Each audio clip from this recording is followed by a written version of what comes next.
NCERT class 9 विज्ञान का यह चैप्टर 4 है। इस वीडियो में हम लोग परमाणु की संरचना से संबंधित सारे एमसीक्यू प्रश्न को देखेंगे। यह वीडियो आपके किसी भी एग्जाम के दृष्टिकोण से काफ़ी ज़्यादा महत्वपूर्ण है, क्योंकि साइंस के प्रश्न अक्सर आपके एग्जाम में पूछे जाते हैं। इससे पहले हम लोगों ने पिछले 3 चैप्टरों का एमसीक्यू किया है। अगर आपने उन वीडियो को नहीं देखा है तो नीचे डिस्क्रिप्शन में लिंक दे दिया गया है। और आप हमारे आने वाले सभी वीडियो का नोटिफिकेशन पाना चाहते हैं तो इस चैनल को सब्सक्राइब करें और बेल आइकन को क्लिक कर लें। तो आइए बिना समय गंवाए क्वेश्चन आंसर को शुरू करते हैं। प्रश्न संख्या 1 है, परमाणु के धनात्मक आवेश का केंद्र क्या कहलाता है? इसका उत्तर है ऑप्शन नंबर बी, नाभिक। परमाणु के नाभिक में प्रोटॉन एवं न्यूट्रॉन होते हैं। इलेक्ट्रॉन जो हैं नाभिक के बाहर चक्कर लगाते हैं।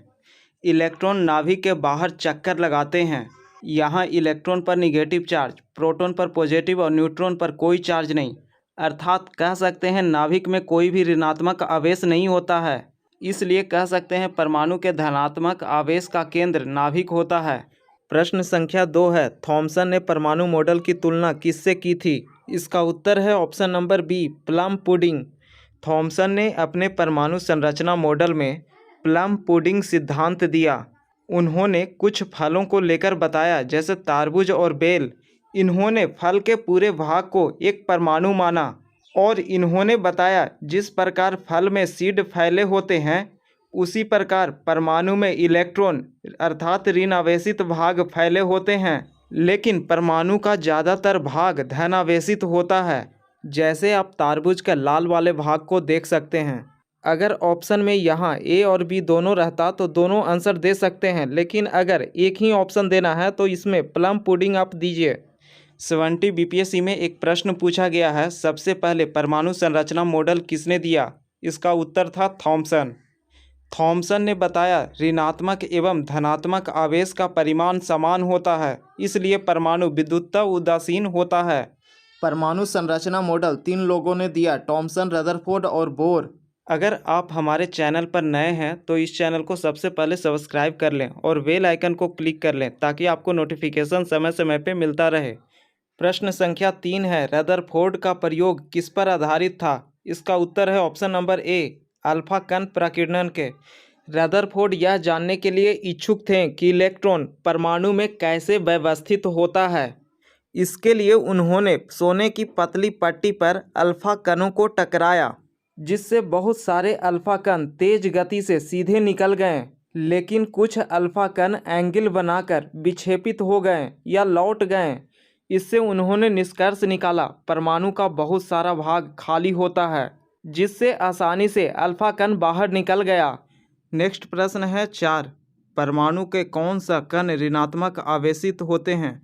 इसका उत्तर होगा ऑप्शन नंबर सी, इलेक्ट्रॉन।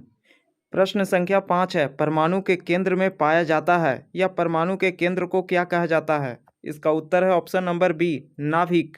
प्रश्न संख्या 6 है, इलेक्ट्रॉन की खोज किसने किया? तो इसका उत्तर होगा option number C, Thomson. Electron, proton, neutron के खोजकर्ता का ट्रिक आप शॉर्ट फीड में देख सकते हैं। नेक्स्ट प्रश्न है 7, न्यूट्रॉन की खोज किसने किया? इसका उत्तर है ऑप्शन नंबर ए, चैडविक। प्रश्न संख्या 8 है, परमाणु संख्या दर्शाती है? इसका उत्तर है ऑप्शन नंबर सी, प्रोटॉन को।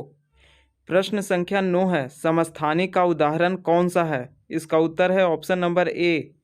याद रखें हाइड्रोजन के 3 समस्थानिक हैं, प्रोटियम H1, ड्यूट्रियम H2 और ट्रिटियम H3। प्रश्न संख्या 10 है, इलेक्ट्रॉन का द्रव्यमान किसके बराबर होता है? इसका उत्तर है ऑप्शन नंबर सी, बहुत कम, नगण्य होता है। प्रश्न संख्या 11 है, द्रव्यमान संख्या का सूत्र क्या है? इसका उत्तर है ऑप्शन नंबर बी, प्रोटॉन की संख्या प्लस न्यूट्रॉन की संख्या द्रव्यमान संख्या कहलाता है। प्रश्न संख्या 12 है, किसने ऊर्जा स्तरों की संकल्पना दी? इसका उत्तर है ऑप्शन नंबर ए, बोर ने। बोर ने बताया इलेक्ट्रॉन परमाणु के निश्चित कक्षा में चक्कर लगाते हैं, जिससे वे अपनी ऊर्जा नहीं खोते हैं, और इलेक्ट्रॉन के इन कक्षा को KLMN नाम से जानते हैं, जहां कक्षा K में मैक्सिमम इलेक्ट्रॉन जो होता है 2, L में 8 और M में 18। बात करें कक्षा N की तो इसमें सबसे ज़्यादा 32 इलेक्ट्रॉन होते हैं। कक्षा में इलेक्ट्रॉन वितरण का सूत्र होता है 2n², इसे भी याद रखें। नेक्स्ट प्रश्न है, ऊर्जा स्तरों को क्या कहा जाता है? इसका उत्तर है option number C, cell. Cell या ऊर्जा स्तर परमाणु के नाभिक के चारों ओर इलेक्ट्रॉनों के घूमने के लिए निश्चित वृत्ताकार कक्षाएं होती है, जिन्हें सेल या ऊर्जा स्तर कहते हैं। इन कक्षाओं को KLMN नाम से जानते हैं। नेक्स्ट प्रश्न है, प्रोटॉन पर आवेश होता है? इसका उत्तर है ऑप्शन नंबर ए, धनात्मक। प्रश्न संख्या 15 है, संभारिक क्या होता है? इसका उत्तर है ऑप्शन नंबर बी, एक जैसी द्रव्यमान संख्या। नेक्स्ट प्रश्न है 16, सोने के पन्नी प्रयोग में कौन कौन से कणों का प्रयोग हुआ है? इसका उत्तर है ऑप्शन नंबर ए, अल्फा कण। पिछले प्रश्न में हमने बता दिया है, रदरफोर्ड ने सोने के पतली पन्नी पर अल्फा कणों को टकराया था। प्रश्न संख्या 17 है, H1 H2 क्या समान है? H1 H2 H3 ये हाइड्रोजन के समस्थानिक हैं, जिसे प्रोटियम, ड्यूटियम और ट्रिटियम कहा जाता है। समस्थानिक में प्रोटॉन की संख्या समान होता है। एक परमाणु में प्रोटॉन संख्या 11, न्यूट्रॉन संख्या 12, तो द्रव्यमान संख्या कितनी होगी? इसका उत्तर है ऑप्शन नंबर डी, 23। द्रव्यमान संख्या बराबर होगा प्रोटॉन की संख्या प्लस न्यूट्रॉन की संख्या। प्रश्न संख्या 19 है, के और एल कक्षा में इलेक्ट्रॉन की अधिकतम संख्या होती है? इसका उत्तर है ऑप्शन नंबर सी, 2 और 8। कक्षा के में 2, एल 8, एम 18, एन 32। इन्हें याद रखें। नेक्स्ट प्रश्न है, प्रश्न संख्या 20, इलेक्ट्रॉनिक विन्यास में प्रथम कक्षा में अधिकतम कितने इलेक्ट्रॉन होते हैं?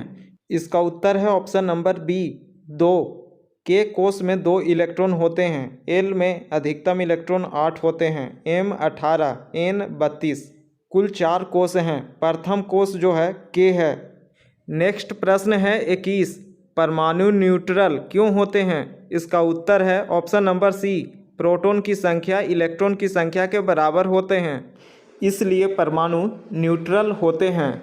नेक्स्ट प्रश्न है 22, कोई परमाणु ऋणात्मक आयन बनाता है जब? इसका ऑप्शन ए है, प्रोटॉन जुड़ते हैं, बी इलेक्ट्रॉन हटते हैं, सी इलेक्ट्रॉन जुड़ते हैं, डी न्यूट्रॉन जुड़ते हैं।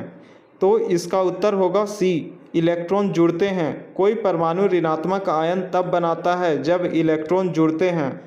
प्रश्न संख्या 23 है, परमाणु का सबसे स्थिर भाग होता है? इसका उत्तर है ऑप्शन नंबर डी, नाभिक। प्रश्न संख्या 24 है, ऊर्जा स्तरों का नाम क्या होता है? तो KLMN 4 ऊर्जा स्तर हैं। इसका उत्तर है ऑप्शन नंबर सी। प्रश्न संख्या 25 है, न्यूट्रॉन पर आवेश होता है? इसका उत्तर है ऑप्शन नंबर सी, 0। प्रोटॉन पे धनात्मक आवेश होता है, इलेक्ट्रॉन पर ऋणात्मक। वहीं न्यूट्रॉन पर कोई आवेश नहीं होता है। प्रश्न संख्या 26 है, इलेक्ट्रॉन की अधिकतम संख्या किस ऊर्जा स्तर में होती है? इसका उत्तर है ऑप्शन नंबर ए, 2n² में। यह सूत्र कक्षाओं में इलेक्ट्रॉन का ऊर्जा स्तर निर्धारित करता है। प्रश्न संख्या 27 है, 2n² में n का अर्थ क्या है? इसका उत्तर है ऑप्शन नंबर सी, ऊर्जा स्तर क्रमांक। प्रश्न संख्या 28 है, ऑर्बिटल क्या है? इसका उत्तर है ऑप्शन नंबर सी, इलेक्ट्रॉन की गति का क्षेत्र। प्रश्न संख्या 29 है, परमाणु की सबसे छोटी उपकणिका है? इसका उत्तर है ऑप्शन नंबर सी, इलेक्ट्रॉन। किसी भी परमाणु में 3 महत्वपूर्ण उपकणिका होता है, जिसे इलेक्ट्रॉन, प्रोटॉन, न्यूट्रॉन कहते हैं। इनमें सबसे छोटा इलेक्ट्रॉन होता है। आयन की बात करें तो यह एक आवेशित कण है जो एक परमाणु या अणु से बनता है जब इलेक्ट्रॉन खोता है या प्राप्त करता है।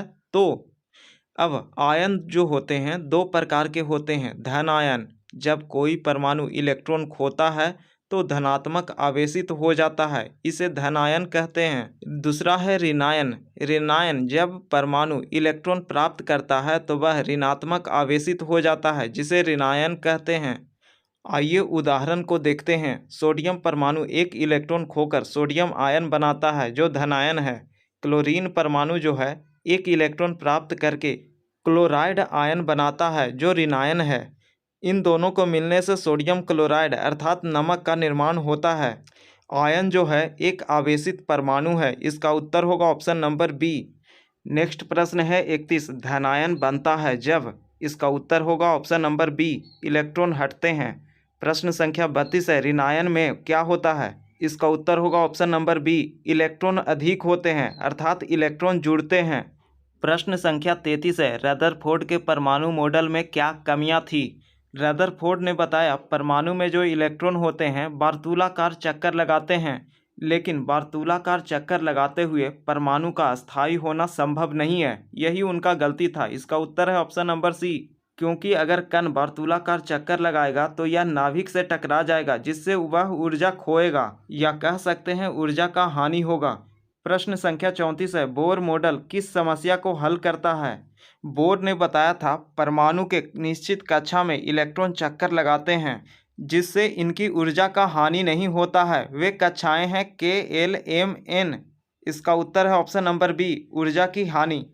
प्रश्न संख्या 35 है, स्थिर कक्षा का अर्थ क्या है। इसका उत्तर है ऑप्शन नंबर बी, ऊर्जा अस्थिर रहती है। प्रश्न संख्या 36 है, किसने कहा इलेक्ट्रॉन निश्चित कक्षा में घूमते हैं। इसका उत्तर है option number C, Bohr. Next प्रश्न है 37, परमाणु की द्रव्यमान संख्या किसका योग होता है। इसका उत्तर है ऑप्शन नंबर बी, प्रोटॉन और न्यूट्रॉन।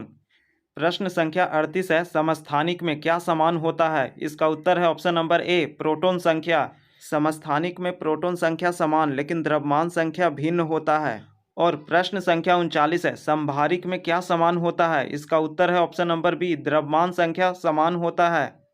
प्रश्न संख्या 40 है, कार्बन 12 और कार्बन 14 क्या है। इसका उत्तर होगा ऑप्शन नंबर ए, समस्थानिक। प्रश्न संख्या 41 है, यदि कोई परमाणु आवेश रहित है तो क्या होगा। इसका उत्तर है ऑप्शन नंबर सी, प्रोटॉन संख्या बराबर इलेक्ट्रॉन संख्या। प्रश्न संख्या 42 है, यदि किसी परमाणु में 17 प्रोटॉन 18 न्यूट्रॉन हैं तो द्रव्यमान क्या होगा। इसका द्रव्यमान जो होगा प्रोटॉन की संख्या प्लस न्यूट्रॉन की संख्या बराबर द्रव्यमान की संख्या होता है। तो इसका उत्तर होगा ऑप्शन नंबर सी, 35। नेक्स्ट प्रश्न है 43, इलेक्ट्रॉन का चार्ज होता है। इसका उत्तर है ऑप्शन नंबर बी, -1। प्रश्न संख्या 44 है, प्रोटॉन की खोज किसने किया। इसका उत्तर है option number B, Goldstein. Proton की खोज में अक्सर दो नामों को देखा जाता है, एक है गोल्डस्टीन, दूसरा रदरफोर्ड। इन दोनों में कोई एक ऑप्शन में आपको देखने को मिल सकता है। गोल्डस्टीन ने परमाणु के धनात्मक आवेशित कणों को खोज किया, हालांकि रदरफोर्ड ने इन कणों की पहचान की और इसका नाम प्रोटॉन दिया। रदरफोर्ड ने यह भी बताया प्रोटॉन परमाणु के नाभिक का हिस्सा है। प्रोटॉन की खोज में ज़्यादा योगदान रदरफोर्ड का ही है। अगर ऑप्शन में रदरफोर्ड रहे तो उसे ही टिक करें। इन्हें भी याद रखें, इलेक्ट्रॉन की खोज थॉमसन ने, प्रोटॉन की खोज रदरफोर्ड ने और न्यूट्रॉन की खोज जेम्स चैडविक ने किया। प्रश्न संख्या 45 है, नाभिक का आकार परमाणु के आकार की तुलना में होता है। इसका उत्तर है ऑप्शन नंबर सी, बहुत छोटा। प्रश्न संख्या 46 है, परमाणु के नाभिक में क्या होता है। इसका उत्तर है ऑप्शन नंबर डी, प्रोटॉन और न्यूट्रॉन। प्रश्न संख्या 47 है, नाभिक में कौन नहीं होता है। इसका उत्तर है सी, इलेक्ट्रॉन नाभिक में नहीं होता है। प्रश्न संख्या 48 है, किसी भी परमाणु के कुल आवेश शून्य होता है क्योंकि। इसका उत्तर है ऑप्शन नंबर सी, प्रोटॉन और इलेक्ट्रॉन के चार्ज बराबर और विपरीत होते हैं। इलेक्ट्रॉन पर चार्ज 1.6 × 10⁻⁻19 कूलम्ब होता है और प्रोटॉन पर चार्ज 1.6 × 10⁻+19 कूलम्ब होता है। प्रश्न संख्या 49 है, रदरफोर्ड के अनुसार परमाणु का अधिकांश भाग होता है। इसका उत्तर है सी, रिक्त स्थान। प्रश्न संख्या 50 है, बोर के अनुसार इलेक्ट्रॉन कब ऊर्जा उत्सर्जित करता है। इसका उत्तर है ऑप्शन नंबर बी, जब वह कक्षा बदलता है। प्रश्न संख्या 51 है, कोबाल्ट के समस्थानिक का उपयोग किसके इलाज में होता है। इसका उत्तर है ऑप्शन नंबर बी, कैंसर। वहीं आयोडीन के समस्थानिक का उपयोग घेघा रोग के इलाज में होता है।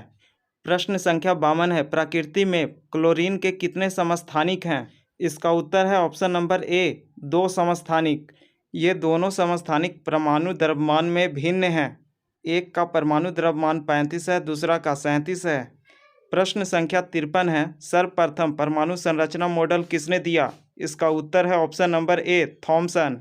यह प्रश्न BPSC 70 में पूछा गया है।